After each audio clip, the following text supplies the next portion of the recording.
Good morning, everyone. Thank you for joining us this morning for our very first Public Benefits Are Key training series.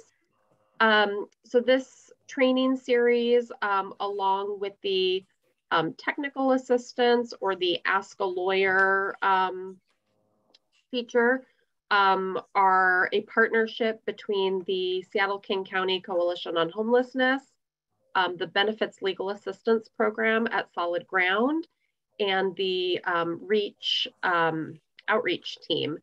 And this morning, we're happy to have so many of you join us for the first in the series, which is the Housing and Essential Needs and the Aged, Blind, or Disabled training today. I will start with a reading of the Seattle-King County Coalition on Homelessness's mission. We mobilize our community to challenge systemic causes of homelessness and advocate for housing justice. And we believe that a key part of helping folks get out of homelessness, especially unsheltered homelessness, is to connect people with public benefits. So that is some of the thought around both this partnership and the training series. The next two trainings in the training series, which we'll talk a little bit more about at the end. Our next one in June will be focused on TANF and the Work First program.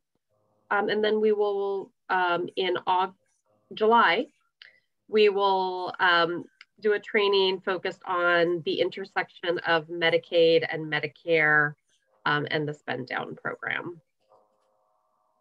So again, thank you all for being here. Our presenters this morning, our first presenter is Will Ross, who is a staff attorney with the Benefits Legal Assistance Program at Solid Ground.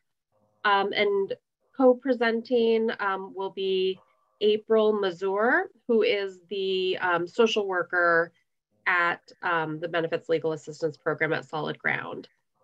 Thank you both for joining us this morning, and I will let you, Will, share your screen to share the slides and get us started. Good morning, everyone. It still says one participant can share at a time. There we are.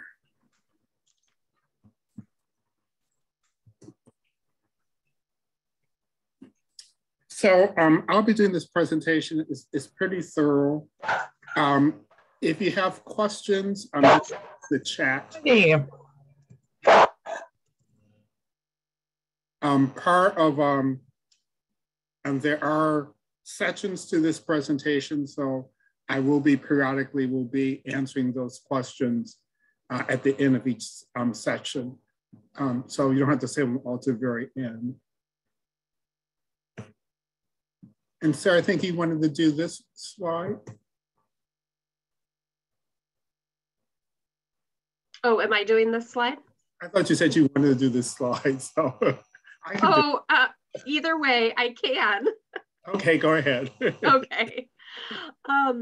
So this is actually a training that I used to do in my former capacity as a benefits attorney and the program manager of Benefits Legal Assistance. And one thing that we always want to sort of set the stage and the tone and for people to think about when it comes to public benefits is that many of our public benefits laws and policies are really steeped in systemic racism.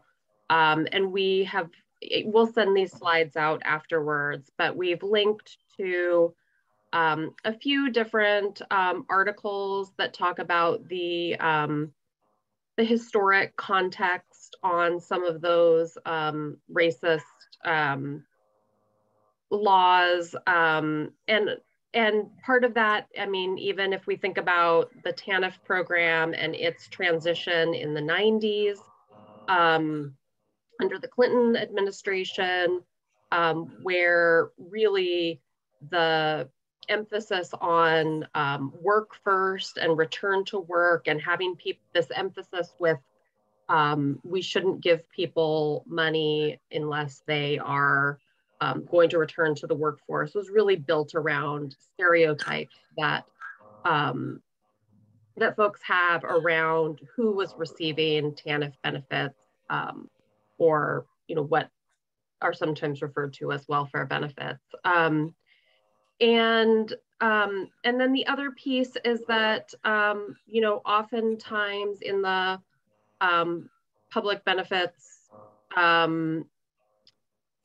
when we think about or talk about people that receive public benefits, some of the language that can be used can be very built on stereotypes and racist stereotypes. So just things to think about when we're having these conversations. And if you want to, learn more about it, we've got these super interesting articles to dig a little deeper. All right, thanks. I'll turn it back over to Will. Thank you, Sarah. So ABD. So ABD stands for Aged, Blind, or Disabled, and it's a state-funded program. It also, which is a cash assistance program, and it also makes a referral to the Housing Essential Needs, also known as HEN, which I'll get to at the very end of the presentation. And it is, and the eligibility is for low-income individuals who are at least the age of 65 or older, blind, or determined likely to meet the SSI standards of disability. And that disability for ABD has to last at least 12 consecutive months. The monthly maximum cash grant for a single individual is $197, and it's $240 for a married couple. One of the other benefits of ABD is that you can get assistance applying for SSI benefits because there is a mandatory requirement that ABD recipients apply for SSI. So who's eligible for ABD? One must be a resident in the state of Washington. Again, is that aged, blind, or have a long-term medical condition. This is debilitating. At least 18 years of age, or if one is under the age of 18, one has to be a member of a married couple. There are income and resource requirements, and one must meet citizenship and alien status requirements, meaning that one has to be documented. This is not a program for undocumented immigrants or people who are just applicants. Hey, Will, I'm just going to interrupt you for just a second. Something's going on with your audio. It's a little fuzzy. Maybe I should get a little closer. Is that? Yep, that's better. Okay. Yep. And I know for some reason I get a hum with this computer, unfortunately, starting 2 days ago. So the income limit for a single individual is $339. If one is receiving this as a couple, the income limit is $420 a month. And regardless if one is single or married couple, the resource limit is $6,000 in liquid assets, meaning that one would not be counting things like a house or a condo as part of that resource limit. What income is counted when determining income limits for ABD? One is earned income, which is what one would assume it is income which is received by working rather than being paid by an employer or through self-employment. And there's a 50% deduction of gross income automatically if one is earning income from work. And this will also include individuals who are being paid for doing work by some means other than cash. So if a person is being paid to do this work and they're getting free rent, then that rent is going to be considered earned income. Unearned income is best way to think of this is any income that is coming from a government benefits program, also through family paid leave and medical leave benefits. So that would be Social Security, a railroad retirement, unemployment, Veterans Administration benefits, and there's no deduction for that. So it is penny for penny is counted against the earned against the limit. I wanted to bring out, because this happens quite often, veterans with a 10% disability. I have several clients with that, and they would be eligible for ABD since their income limit is less than income. Since their income is below the income limit for ABD, as you can see, a person is disabled by 10% under VA would get $144.14. So, I get asked a lot of questions about, couples and how that works. There's usually 3 questions, so I thought I'll just add this additional slide. Do spouses have to apply for ABD, or can only one apply on their own? And the answer is they both do not need to apply. So one spouse can apply on their own. Do both spouses have to be ABD eligible? No, if only one spouse in the couple is applying. And if one spouse is applying for ABD, is the income of the other spouse included against the income limit? And the answer is yes, briefly, but there is a formula, there are deductions which are being considered. So yes, the income of the other non-applying spouse would be counted against them. And also if they apply as a couple, then they both would have to be eligible for ABD. So you have a situation where the wife may be 65 years of age, and the husband 63, he's not disabled, he's not blind, she can apply for herself. It could be a situation where she's 65, he's 63, and is blind, they could apply as a couple.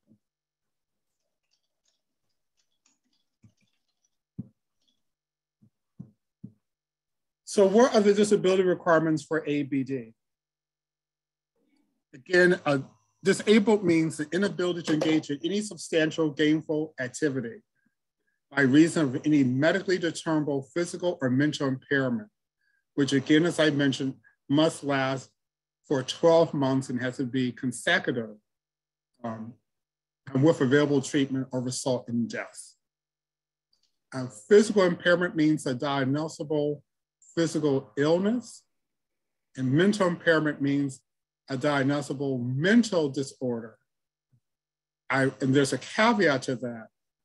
If the mental disorder is based solely and exclusively on substance abuse and addiction, then that would not meet this criteria. However, as we know, a lot of clients that we deal with are mentally ill, self-medicated. So one can have a mental illness and solve that mental illness when it's self-medicated and is addicted to substances. That person will qualify for being disabled. So let's see if we have any questions in the chat before I go.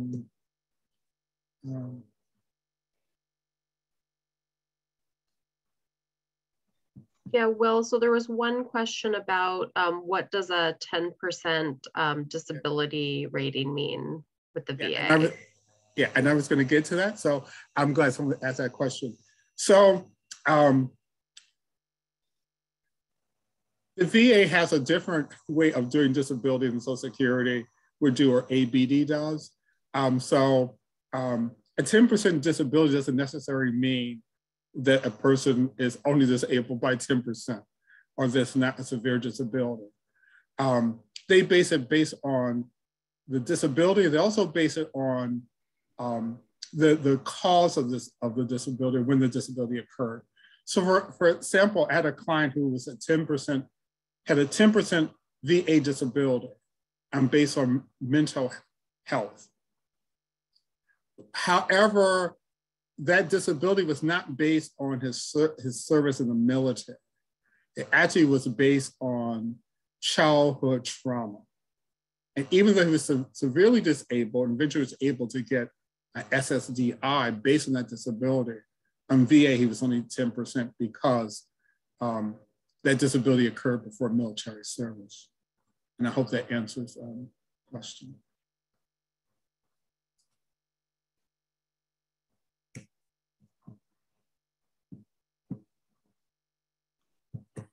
So how is a disability proven?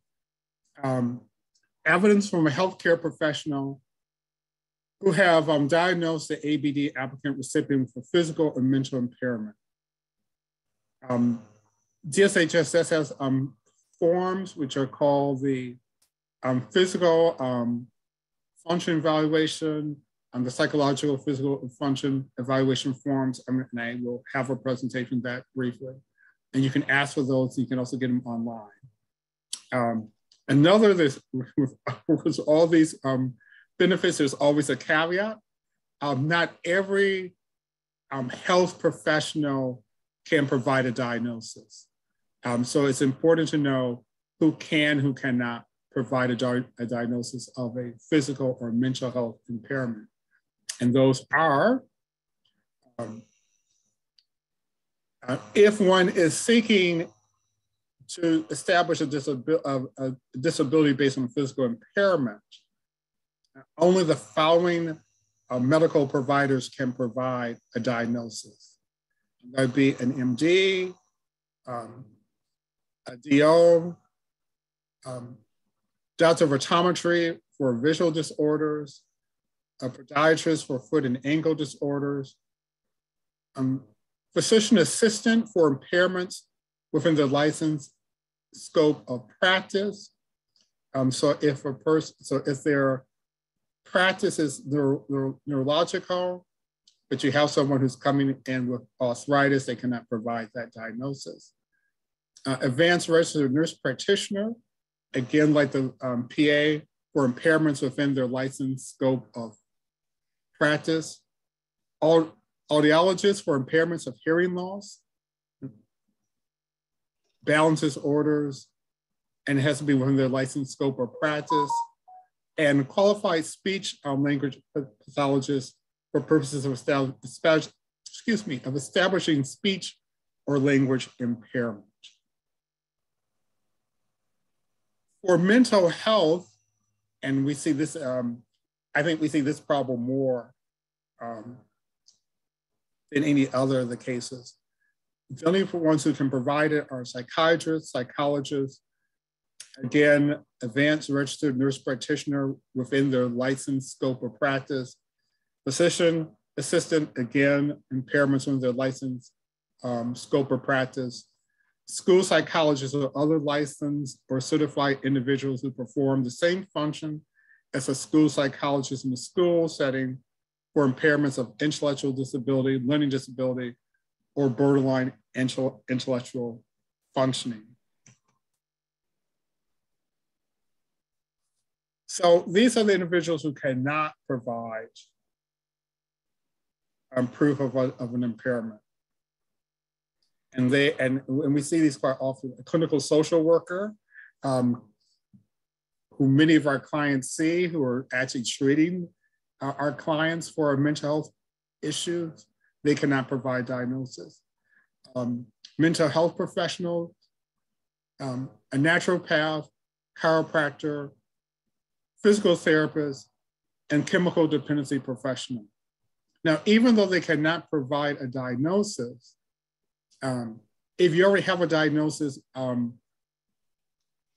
performed by one of those acceptable professionals, these healthcare providers can explain how the impairment does impede the ability to work. So if you have a psychiatrist who has diagnosed a client with PTSD, but they're being seen by a mental health professional, that mental health professional can provide an explanation as to how that person's impairment is impeding their ability to work, such as they can provide documentation that the person's antisocial behavior as a result of this diagnosis makes it extremely difficult for them to interact in the work environment, because they'll just go off and start becoming abusive to their co-workers, to clients, etc.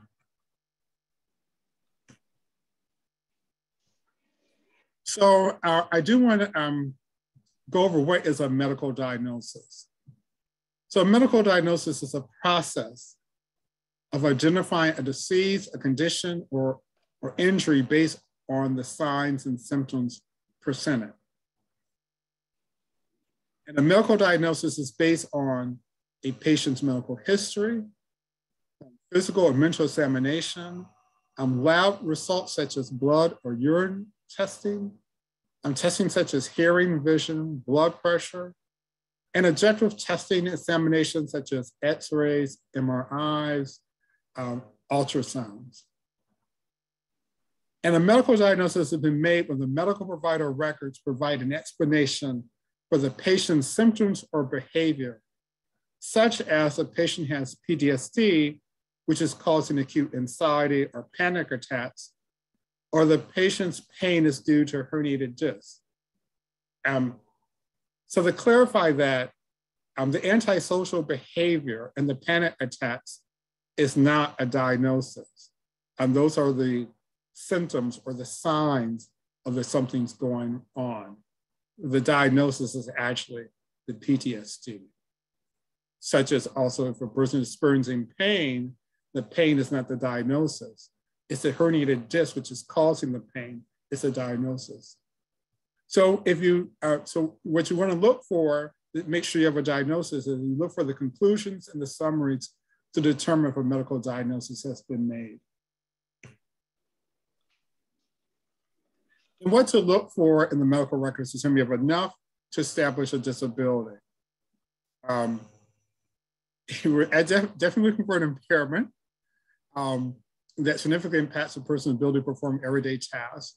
The impairments you're looking for are things like socializing with others or following directives, walking, standing, sitting for prolonged periods of time, capacity to comprehend, see, hear, communicate, ability to lift, the client's longevity, and other tasks associated with work or performing daily tasks. Again, the impairment must last for at least 12 months consecutively for ABD and 90 days for HEN.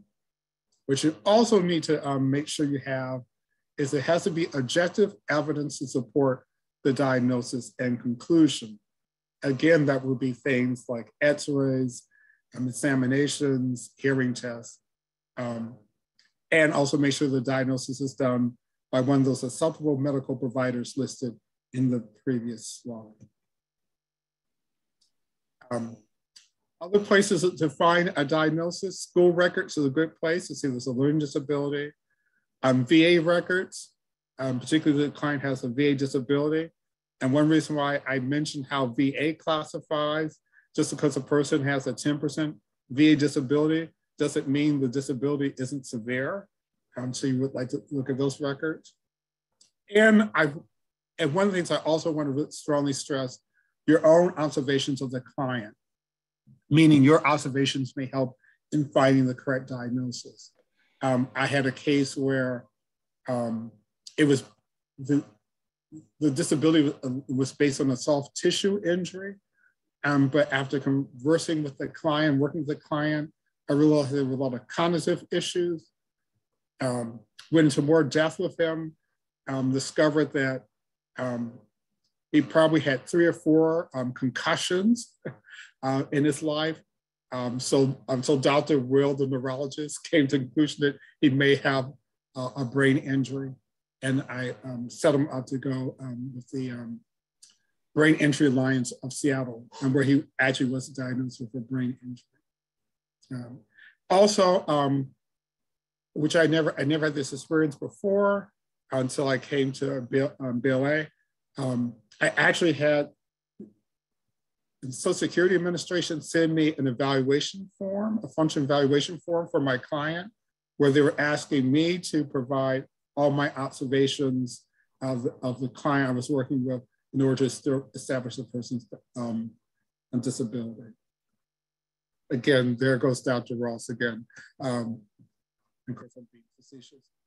So I just want to provide a quick view of physical function evaluation. So you can get these online. You can also get them from DSHS. There's also a psychological functional evaluation form. And this is what it's going to look like. And this is the first page, as you can see here in section C. It's subjective. That's where you're going to see things like person has a headache, and person's complaining of back pain, and person can't raise their right arm past a certain point. Hi. Then on the second page, it's an objective. And want to bring particularly attention to list all laboratory imaging, range of motion. This is where we want to see all the objective information that the provider is using in order to reach their conclusion. And this is the, split this up. This is also page 2. And as you can see, there's a section called diagnosis, affected work activity, and severity rating. So here in diagnosis, the person would put down herniated disc, and then for affected work activities, they have a whole listing: standing, walking, lifting, communicating, hearing, seeing. They would put that information here, and then they would do the ratings. And the ratings are 1, severity is none, all the way up to 5, which is severe. What you're going to be looking for, you have a lot of 5s and some 4s. That's good in terms of proving disability. If you have 4s and 3s and 2s, it's not likely they're going to be, there's going to be a disability. You may have to get additional information. And then on the final page of this form, the person will put down, is the person severely limited or can do sedentary work? Again, they put down the duration, and here where they put down whether or not substance abuse is a major factor.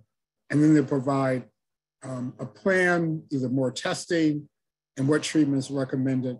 So if there is a request for mental health or substance abuse treatment, that's where they're going to put that there. Let's see if there are any questions in the chat. Hey, Will, I've been tracking the questions in the chat to make it easier on you. Okay. Yeah, so the first one is, if someone's approved for Social Security, do they have to pay back ABD? Yes, and that's coming up. Okay, so we'll cover that later in the slide. So we'll table that one. Yeah. Who pays for someone to get a diagnosis? Oh, good. I'm glad you asked that, because that's also a slide too. So, in that case where I mentioned my client who I suspected had a brain injury, Medicaid, Washington Alpha Health said, we're not covering the cost for MRI. We're just not doing it. Provider doesn't do that. And I contacted them and said, oh, you are required to pay for testing if the testing is being used in order to establish eligibility for a benefit. So the bottom line is Medicaid, DSHS does have to pay for these testings if they're being used in order to determine a person's disability. Great. And then is there a time limit on how long someone can receive ABD benefits? Yes and no, which is also another slide. ABD is a 24-month time limit in terms of the duration of based on one of these diagnoses. After 24 months, a person will have to reapply again, or they reestablish a disability with new, with additional new medical records. And the medical records, in order to establish a disability the first time around, have to be within 90 days of the application. So again, one have to do that process basically almost all over again. There's also a time constraint based on their SSI application, which I'll get to in another slide. Great, thank you. And I think the last question, duration, what if there is no end date? Is using the word chronic acceptable? No, I would not say that using the word chronic is acceptable. One can have a chronic disorder that can last for like 6 or 8 months. It definitely has to say that the duration is going to last for a disability for 12 months or longer. Yep, agreed. And there's a question about resources and ABLE accounts, which I think we will hold off on. And I think that that's a good question for the Ask a Lawyer function, because it gets resources in that way get complicated. Yeah, and if I have time very end, since I've done ABLE accounts, I can just go over those really briefly, then you can ask a lawyer for more detail, because as you said, it does get a little complicated. So thank you everyone for those questions. Yeah. So I do want to briefly touch again on, I do want to touch briefly on, there's some temporary rule changes that went into effect due to COVID, the pandemic. And I want to say these are only temporary, right now they're only temporary changes, and they are subject to being removed as soon as the governor lifts the emergency order, which he actually issued on February the 29th of 2020. And these changes were made by DSHS to make life a lot easier for clients. And it wasn't always as easy to see doctors in a timely fashion or to go into the treatment programs because of the pandemic.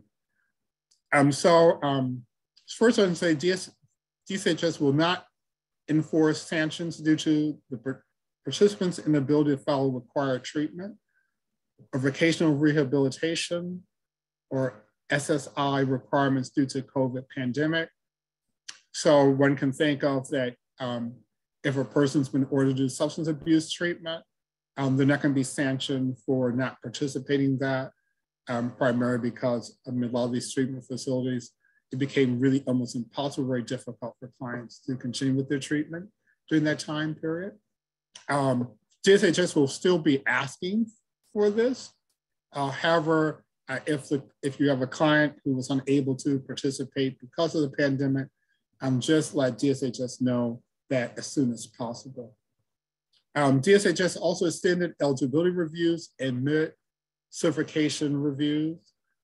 So I should guess an eligibility review usually occurs within 12 months or sooner if the department determines there's a need to do a review of a client's ABD. So even though the ABD is approved for 24 months, there's going to be a review within 12 months. That has been temporarily suspended because of this pandemic. Then there's also what is known as a mid-certification review, which they've also have delayed. A mid-certification review occurs the 5th and 6th month.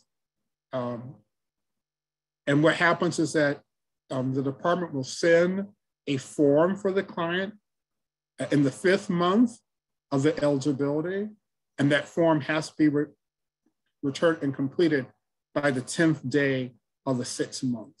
And so that also has been waived by the emergency orders. There are also some additional rules which have been changed. One of the rules, as I mentioned earlier, that in order to provide medical records to establish disability. Those records have to be within 90 days of the application. So you're sending in medical records of a medical examination diagnosis that was done 5 months prior to the application. That will not be acceptable. It has to be recent medical records. But that is now being waived. And so, and I think they're now something up to about 6 months. Those medical professionals who are listed here only provide a diagnosis. In some instances that also has been waived as well, where for mental health diagnosis can now be done by a clinical social worker, mental health professionals. And that a physician who's treating an individual for depression can also give a diagnosis under this waiver. And I do want to stress, I should stress that earlier with mental health impairment. And we have a lot of clients who are being treated by their general practitioner, but that general practitioner cannot provide diagnosis of the person's mental health impairment, except during this state of emergency. And let's see, any questions before we go to April? Will, can you clarify the process for DSHS terminating ABD if someone does not file a claim for for Social Security? I know there's currently a waiver, but talk a little bit about that. And can you be more specific in the questions you're asking? Oh, if someone is on ABD and they don't file an application for Social Security, generally speaking, can their benefits be terminated? Generally speaking, their benefits can be terminated. They don't provide that proof. But in order to file for SSI and things like that, one does have to have all the medical documentation, and there's a possibility that one is unable to be able to get all the medical documentation in sufficient amount of time for the SSI application.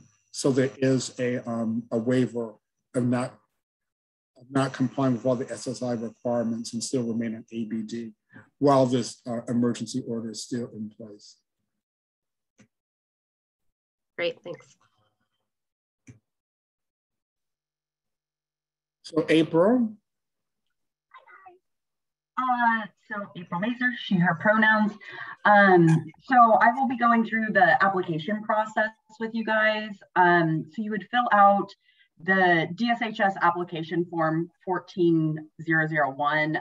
It's the same application that you would use for food stamps or child care benefits.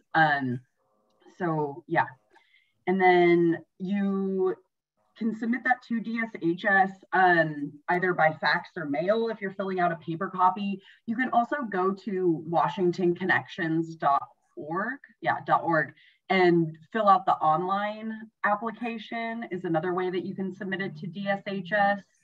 And then once the application is in DSHS's hands, the client would then need to complete a financial interview where they call into the department, just kind of talk with a financial rep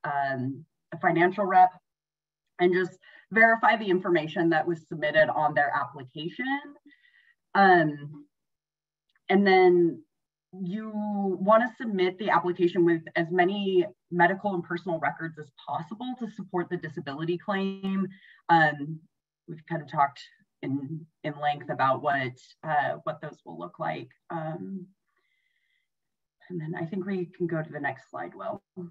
And then the financial interview process it can be a little tedious in my opinion. So you would call the DSHS customer service line, the main customer service line you would call for, applying for benefits or just kind of checking in on anything. DSHS will accept the interview calls Monday through Friday from 8 a.m. until 3 p.m. And that 3 p.m. cutoff will also apply in the community service offices, so the CSOs.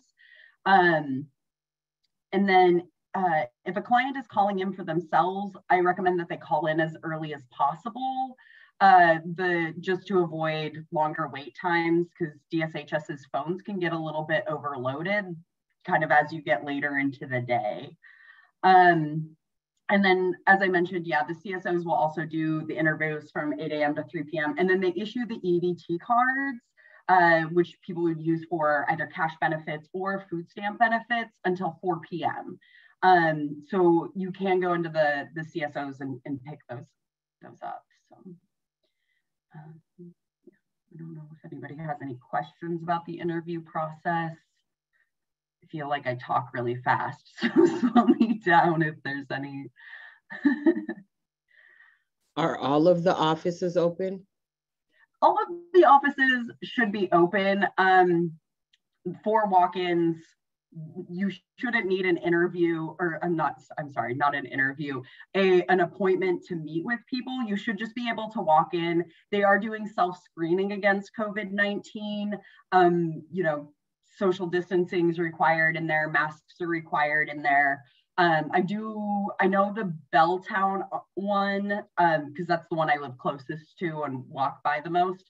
I know that they have masks available there. I would assume that the rest of the DSH office, community service offices would as well. The interview. So the interview is really just them. It is really just DSHS confirming the information that is on the application that was submitted. So the interview itself does not last very long. It's just kind of confirming, what was put down for their income, kind of where they're seeing people at, like doctor-wise and stuff. So that really the part that kind of takes the longest with the interview is sitting on hold waiting to talk to somebody from DSHS. It's just like and you can, like it's as mentioned, like you can go into the community service office and do the financial interview there. If your client doesn't have time to wait on the phone, or doesn't have minutes on their phone, there's a lot of kind of things that can happen there. So if it's easier to go into the community service offices and do that, like you should be able to go in and do that there as well. So. We're in Auburn, so I'm not sure exactly, because it seems like that Auburn office is always closed. It looks like it is. I'm not sure if it is, but it looks closed. I've heard a couple of people mention that Auburn, and I think the Kent CSO, like I've had clients mention that they went in to do a walk-in and then were told that they needed an appointment, which isn't correct. So I would say if you're hearing kind of, because DSHS, their offices should be open for people to walk into. So if you're hearing a bunch of that, feel free to email that benefits legal email address that's been posted in the chat a couple of times. I think it's like benefitslegalinfo@solid-ground.org, I believe. Or, you can email me as well. I can put my email in the chat. And just let me know. We can our office does talk with DSHS, and we can kind of bring up that, because I've had a couple of people mention it to me. So it's on my radar, but it's just not something that I've really gotten a solid answer from DSHS on. They say that everything's open when I talk to them about it, but then I have clients that are telling me otherwise. So Jessica, I'm going to email DSHS right now just to confirm that the Auburn CSO is open. They are all supposed to be open in King County. That I know is a very small office, but I'll confirm. Okay, thank you very much. Yep. Does anybody else have any questions about the application process or? Yeah, I do, April. Yes, just very briefly provide some tips of how you've been able to do online applications with clients who are homeless and may not have access to the internet. Yeah, so you can help the client kind of set up the Washington Connections account online. It does require an email address to send like a verification email to, but you can set it up online with like a, you know, very easy to remember username and password for the person, and then just go through the application with them, and then get consent to send consent from the client to sign it with them. You know, if you have a client in office with you, you can just kind of make a note that they are saying it's okay. You can do email back and forth, just to kind of create some sort of paper trail saying that it's okay for you to sign it.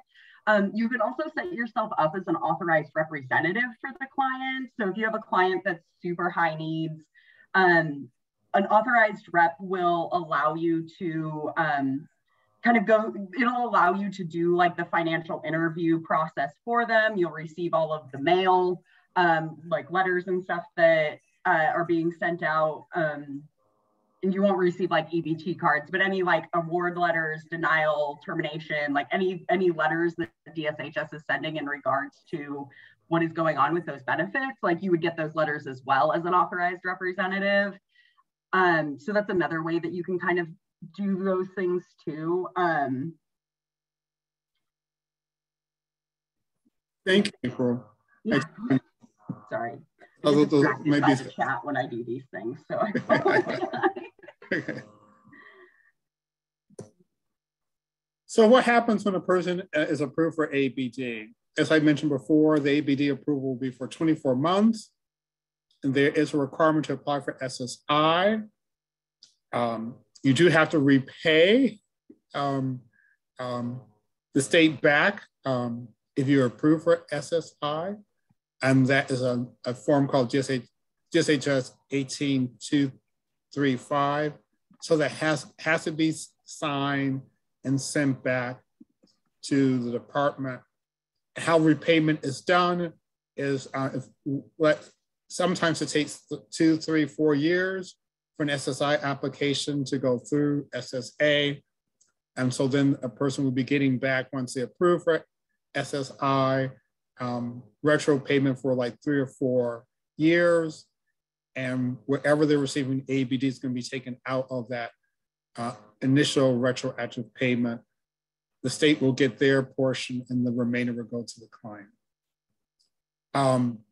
The other thing, one must report changes in resources if it puts the recipient over the resource limit of $6,000.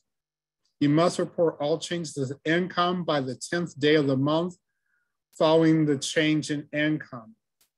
So if a client starts a part-time job in April and they receive their first paycheck in April, and then they must report their change by May the 10th. Client starts their job in part-time job in April and receives their first paycheck on May the 3rd, then they have to report that change of income by June the 10th. Meaning the change occurs in the month they receive the income, not the month where they're starting to work. And they may be required to participate in treatments such as mental health or substance abuse. When does eligibility for ABD benefits end? Again, I said before, the maximum time period is for 24 months. And after 24 months, one will have to provide new or current medical evidence to establish a disability. The benefits will end if their application for SSI is denied. There's a caveat to that. If there's a denial, DSHS will review their eligibility for the ABD cash program, and they will stop their benefits if they do not provide proof that they filed an appeal with SSA within 60 days of an SSI denial for not being disabled. Will stop their benefits after final decision of the application for SSI if they fail to follow through with any part of the SSI application or appeal process. So a final decision is order is a lot different than the initial denial. Final order is exactly what it says, final determination. There's no place else to go except maybe federal court and higher up. But once that final order occurs, then ABD will be terminated. And again, there's a caveat to that. Your client, the SSA will make a determination based on the medical records which are presented to them during the time of that hearing. So let's say that the medical records are based in the year 2021. Decision is rendered on May of 2022. In between the time those records were established in October of 2021 and the decision was rendered in 2022, your client was involved in a car accident, which gave him a new injury or exacerbated the injury which they had. That obviously would be medical evidence which the SSA did not consider when they were determining the person's denial. So that is called a new or worsening condition. So if your client does have a new or worsening condition, since the SSI denial, that can be used in order to establish ABD eligibility. Also, what I've used quite often, sometimes the initial SSI and AB application are based on a physical impairment. As we know, a lot of people who have physical impairments also develop mental health impairment as well. So one can then say now the person has a mental health impairment and apply for ABD, with that being a new condition. Other reasons for ABD being terminated is failure to sign and return that reimbursement form. Exceeding the income or resource limit. This often occurs when they're receiving all these cash gifts from friends and families. There are ways to avoid this pitfall. I'm not going to get into those today, but that does occur. Do contact us as a lawyer. Failure to participate in mental health or substance abuse treatment if recommended. I do want to point out that, and I think Sarah is very much aware of this, that sometimes the degree of our client's mental health disability makes it almost impossible for them to participate in any kind of meaningful treatment. And we can help you address those issues because one can get a waiver based on the fact that the person is so severely mentally ill, there's just no way that they can go into a substance abuse clinic and do treatment or follow through. Failure to provide proof of SSI application. And of course, once you get approved for Social Security or SSI or SSDI, then one's ABD is going to terminate at that point as well.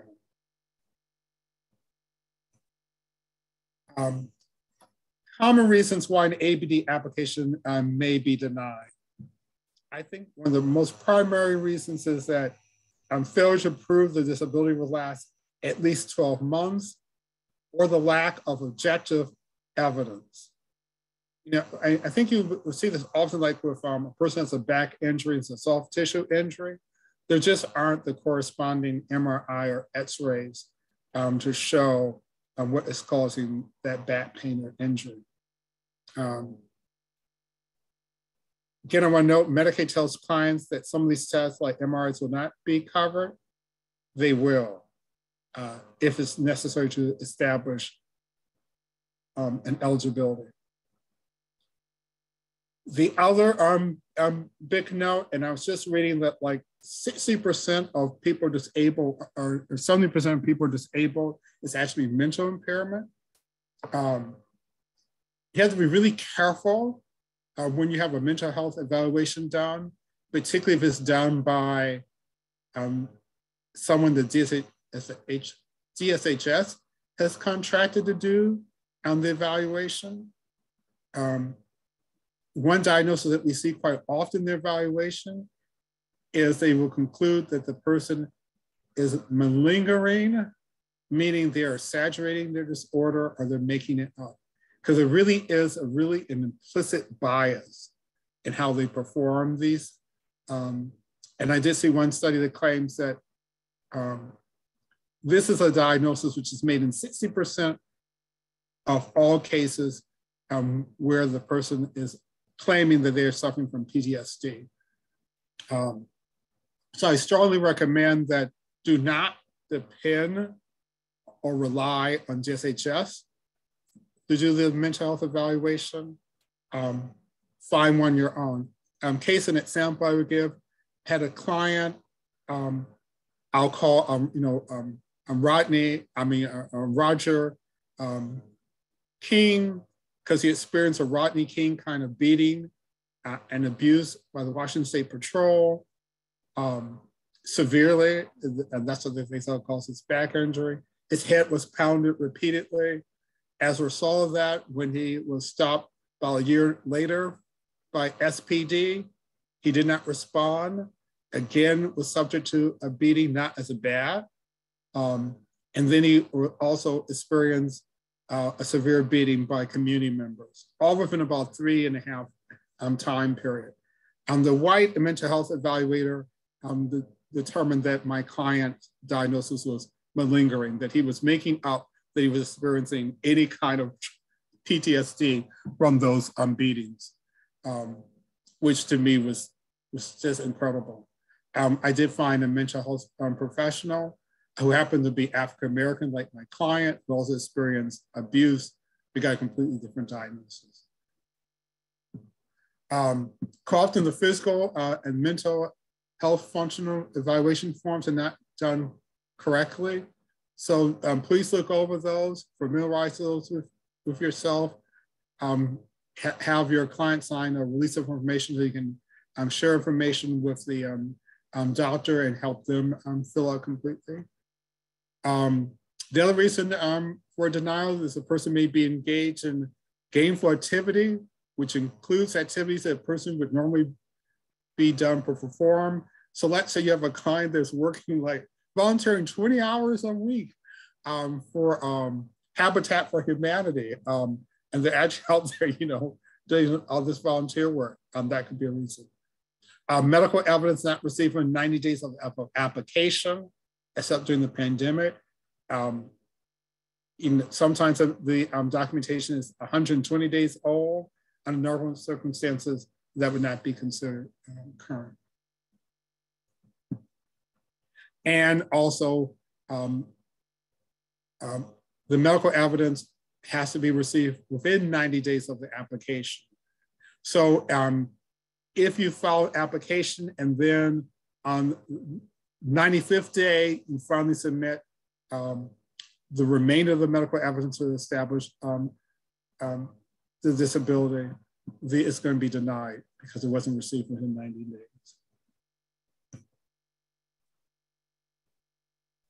What to do if an application is denied or benefits are terminated?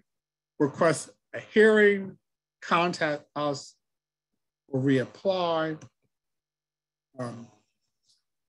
Request a hearing, and generally you have 90 days to request a hearing after an adverse action has occurred. Adverse action meaning termination, denial, or change in benefits, or the reduction in benefits. When you request a hearing, you can also ask for continuous benefits. That is, the person will continue to receive their benefits while the hearing is pending. But in order to make that request, you have to make the hearing request within 10 days. And also note, and you should advise your client that if they lose the hearing, they will have to repay 2 months of the ABD they receive from the time of the termination date to the time of the hearing where they lost. But sometimes these hearings take 3 to 4 months. They don't have to repay. If they receive 4 months of benefits, they don't have to repay the 3rd and 4th month. They just have to pay the first 2 months. So for a lot of clients, it's like, well, good. That no money, some money is better than no money at all. And here's the number for calling to request it. You can also do it in writing as well. When to reapply? You should reapply if any of these is true. You think that DSHS correctly denied you, but your situation has since changed. Again, like a new or worsening condition. And you have more information that might change their decision.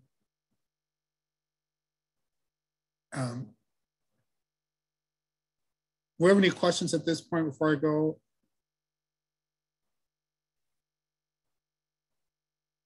I haven't seen anything in the chat. We are at 10 o'clock. So we might want to. I start about 7 after, and I can do this in about another minute. And I'll go to HEN real quickly. How to avoid pitfalls. There's you can request.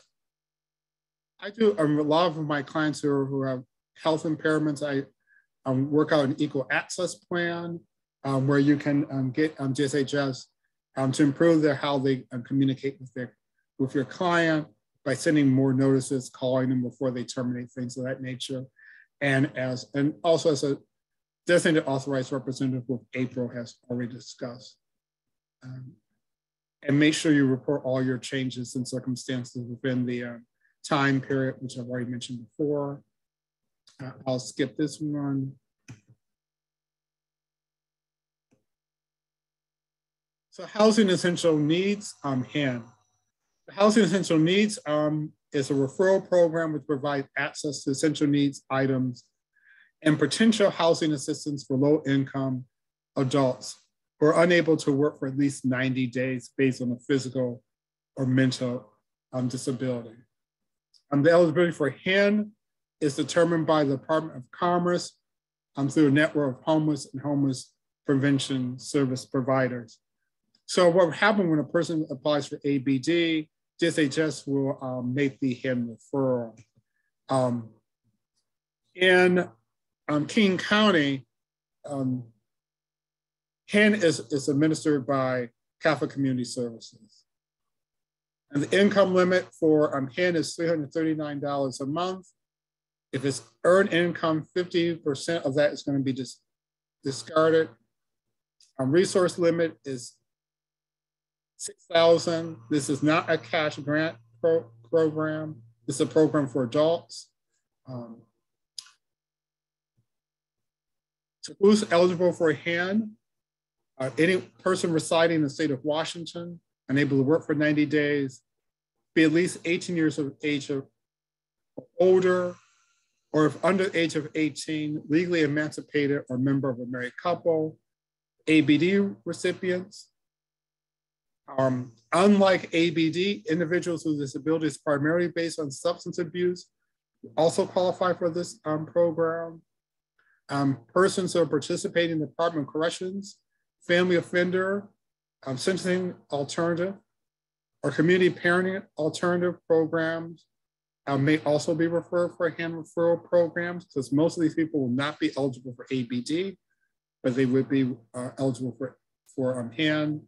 They meet the income and resource requirements just like for ABD.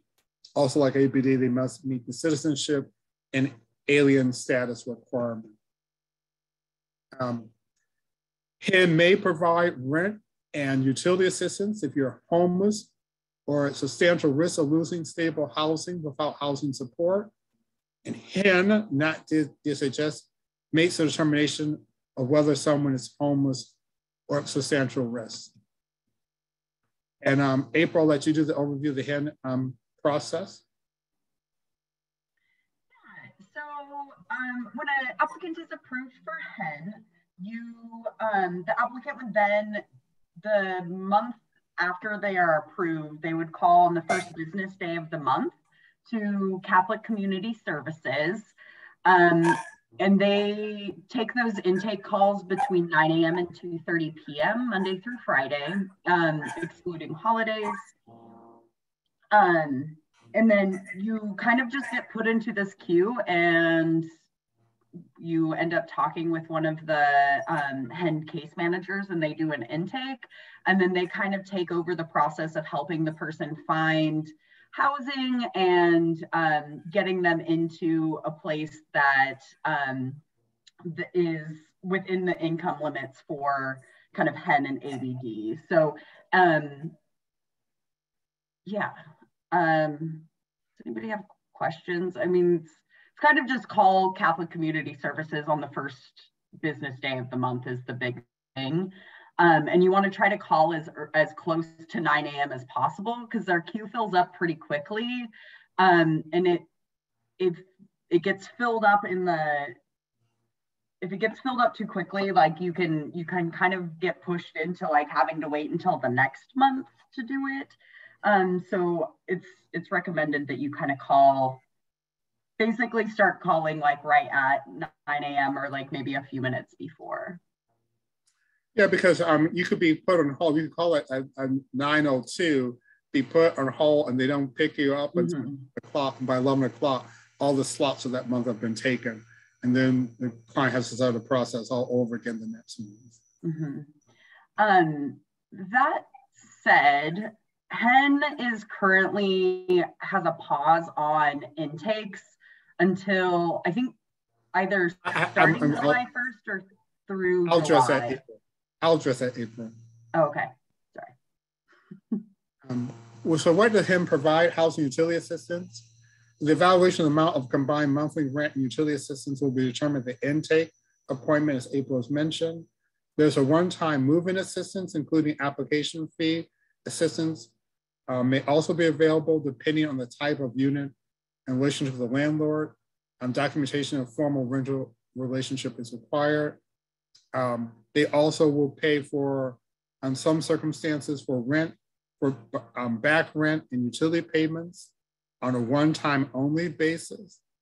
HEN cannot provide ongoing rent utility payments for households who are living in subsidized housing, such as public housing, SHA, Seattle Housing Authority, KCHA, or individuals receiving a Section 8 voucher. Those clients may be eligible for a limited past due on utility assistance, so you can contact HEN to get more information. And HEN cannot provide utility assistance or mortgage payments for homeowners. HEN also provides transportation essential needs assistance, and that would be the Orca Lyft annual subsidized card, gas vouchers, or bus tickets, hygiene and cleaning supplies. And to receive transportation or essential needs, you need to schedule an appointment. I have the number right here, or attend the weekly essential needs bank. And these benefits are subject to availability and funding. Just real briefly, a basic requirement is that a person does have to have government approved ID for this, and obviously for utility bills and for back assistance, things like utility bills in their name, lease is in their name, etc. And final HEN notes, due to funding, they are not taking new enrollments until July. However, they said to do call them in next month, which is right around the corner, for updates regarding that. If a person is not currently enrolled in HEN but receive ABD or HEN eligible, they may qualify for a subsidized annual Orca pass. So they can call right now. And here's the HEN resource line. It's open Monday through Friday from 9 a.m. to 2:30 p.m. You can also contact them by email. And this is our information. So, for any reason, what we do at BLA is that we do represent clients whose applications have been denied, whose current benefits have been reduced or terminated, or been assessed an overpayment. And we're happy to answer any of your general questions regarding eligibility and provide brief advice. We cannot provide assistance with applications for benefits unless the client is particularly vulnerable or has hit a lot of roadblocks in trying to do it themselves. Here's our intake line that you can give to your clients to get assistance from us. And if you have any questions, you can email us at benefitslegalhelp@solidground.org, which is our Ask a Lawyer.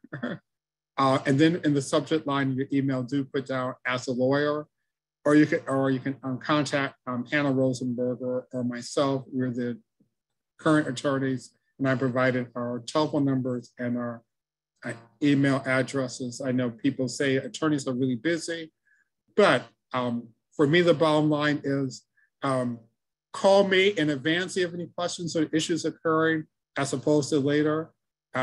It's far more time efficient for me to help resolve a problem before it becomes a problem than to try to work on a case where the problems have been compounding for 3 or 4 or 5 months. So now I guess, so we have any questions, Sarah? I don't think I have seen anything in the chat, so why don't we open it up to any general questions?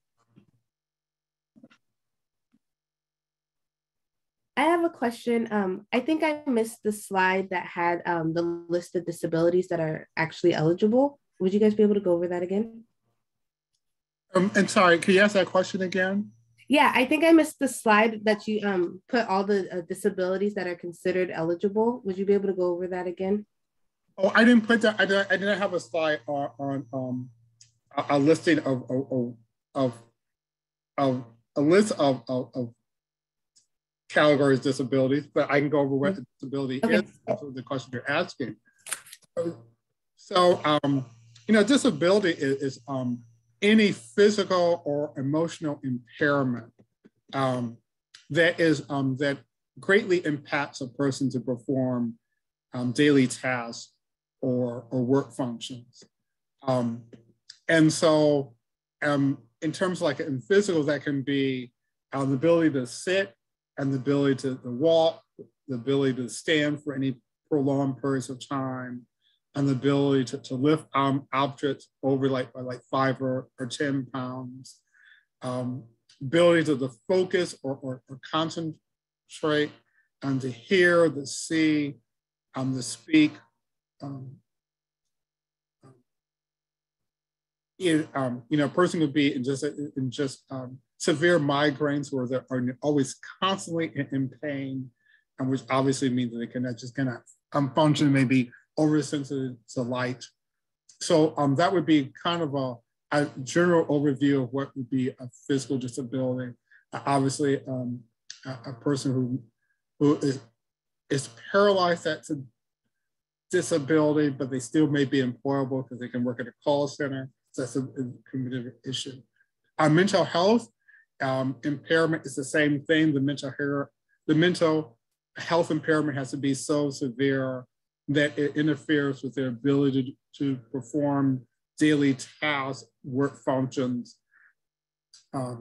So a mental health disability could be a person has a personality disorder,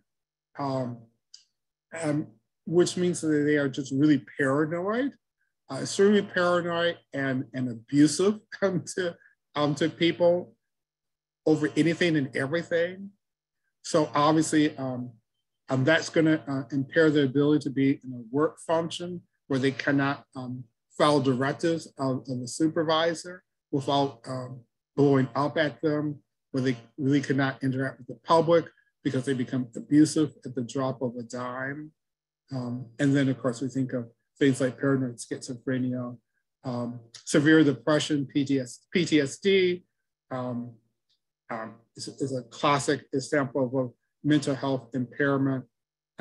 Person can have panic disorders, anxiety attacks, where they just are not able to be around individuals. So I hope that answers your question. Yeah. Would substance use disorder fall underneath that in the mental health category, or?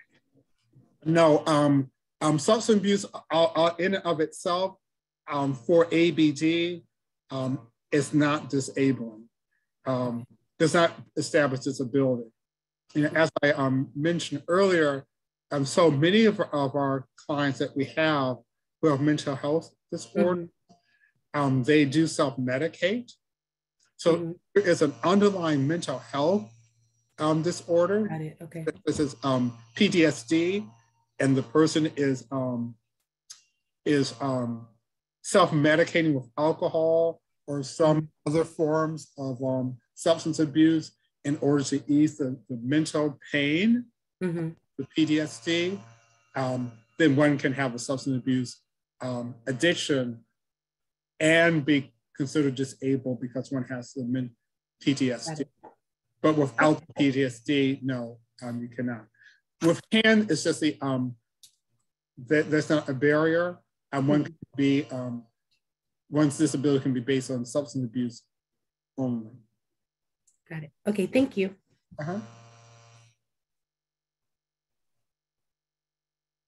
Catherine?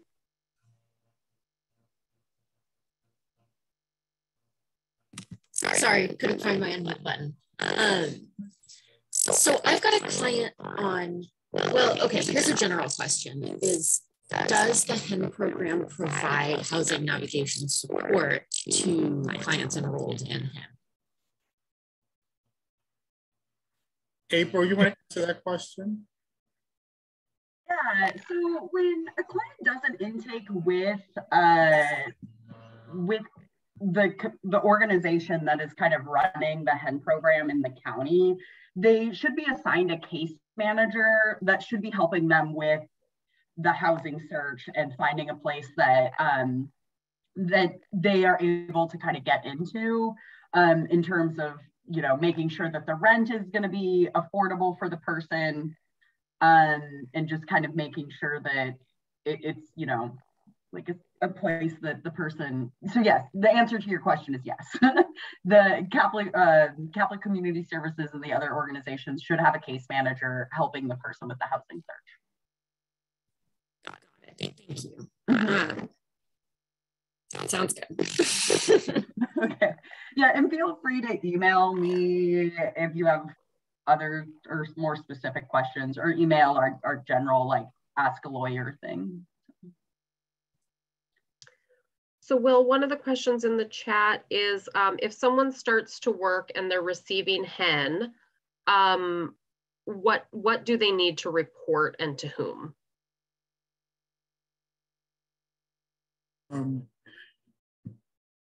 I got caught on that one because I've never dealt with the situation of what you report to HEN, how that process goes. And I may have to get back to the individual. I mean, as I said, there is a income limit. Right, and the income limit for HEN is slightly higher than the ABD limit, which factors into it as well, right? Right. Yeah, I don't know. I don't know if that's reported to HEN or is that reported to DSA. I assume it's going to be reported to Catholic Community Services. I believe it actually is. I think it's reported to DSHS. DSHS has to do it because DSHS actually wants to determine, makes a referral. Correct. And then this might be the last question. Does Solid Ground help with Paid Family Medical Leave Act and people applying for that benefit? We've not done those. No, we've not. Okay. Great. NJP may, but they one can still contact us and we will try to figure out who we'll do that, or we can also, with some clients who make referrals, because often there's other issues which may be there. Often we work with NJP to handle a lot of the cases which we don't do that involve state benefits. Great. It looks like Hannah put a question in the chat from the Ask a Lawyer. When clients are approved for HEN and their rent is not paid by the agency entrusted in the funding, what happens when the individual gets a 14-day notice, incurs late fees, or is evicted? You know, I'm gonna have Hannah. Hannah, can Okay. answer that? We're just trying to say that is because we have had this problem where HEN was not getting the rent checks out in a timely manner. And so we did deal with that, and Hannah had more involvement with that. So Hannah, would you like to answer that question? I'm wondering if April actually, I think, might have been involved in that situation. So I'm going to pass it over to April to help us out. Thank you. I was going to jump in, but I was like, I'll just wait till they tag me in. So yeah, I forgot it was you, April. We have seen this. What you would want to do is Catholic Community Services or the other agencies fill out an ROI for them so that it opens up a line of communication between you as the caseworker and the organization, and contact them and see what's going on with the rent payment. I know when we have seen this, essentially what it was is the accountant was just a little bit overloaded, because what they did is they kind of stopped exiting people from the HEN program, but kept adding people into it, which is why they had to kind of pause intakes and stuff for a little bit. So and they have like one accountant that's doing all the work. So I would say contact the organization first to figure out what's going on with the rent payment.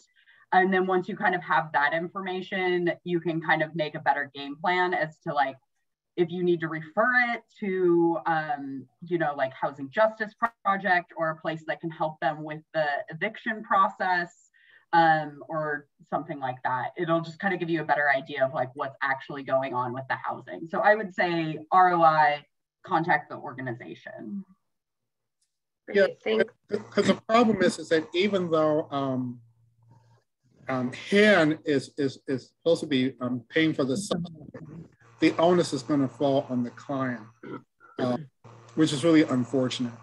And they're the ones who are going to have to go into court and hopefully with the being represented by the Housing Justice Project from King County Bar Association.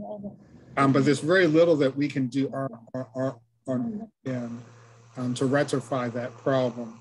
And we have raised that issue with Catholic Community Services of how they are jeopardizing a person's credit, how they're just jeopardizing a person's ability to find a housing in the future, and simply because the HEN program is unable to cut a check and get it to the landlord in a timely fashion. And the other problem that we originally were told was that it wasn't their problem and they weren't communicating with the landlord and explaining why there was delay in getting the checks in time to the landlord.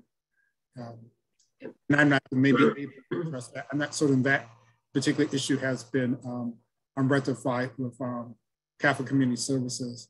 But initially they were not reaching out to the landlord on behalf of the client. Great, thank you guys so much. This has been chock full of information. Jody has dropped, and we'll put it in there again. We have a post-training survey, and this will help us to know what went really well in this training, if you have other ideas for trainings we should do, or what we could do differently the next time. So please fill out that form so that we can help to shape our future trainings. We will be doing this training again. This is going to be a series that we will repeat. So this training will happen again in, I don't exactly know off the top of my head which month, But our next training will be on TANF and Work First. So if any of you work with families who are receiving benefits or should be receiving benefits, we will talk about TANF and Work First. And Jody, did you have anything else to add on the, oh, great. There's the link for the next training for public benefits are key on TANF and Work First. And thank you all so much for joining us today. Yeah, I'll just add, if those of you can take a few minutes to complete that survey right now, as Sarah said, it's super helpful for us because we are refining this for future attendees, but also just to really help us make this series really beneficial for you, your clients, and as we start to look for system issues that are happening when folks are trying to access benefits. This is really key for us. And then in 2 minutes, I'm going to drop a little form to get a little sweet treat. So if those of you can stay on and complete those, that survey, that would be awesome. Would very appreciative. And then I'm also going to throw in a link to our June 16th monthly general membership meeting. We are going to have Kelly Ross and I'm hoping some community members join us to do a training on Narcan and a panel discussion of what that looks like in the field. So I'm going to drop that reg link in, and all this will go out with a follow-up email to y'all as well. And then certainly feel free to share with your colleagues. Thanks.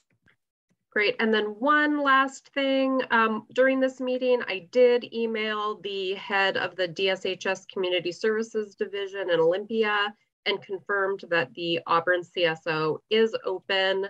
It's open Monday through Friday, 8 to 5. Let me just double check. Look at her email and make sure 8 to 5 is correct. Yeah, they're doing full service at the Auburn CSO. Thank you so much. Yeah.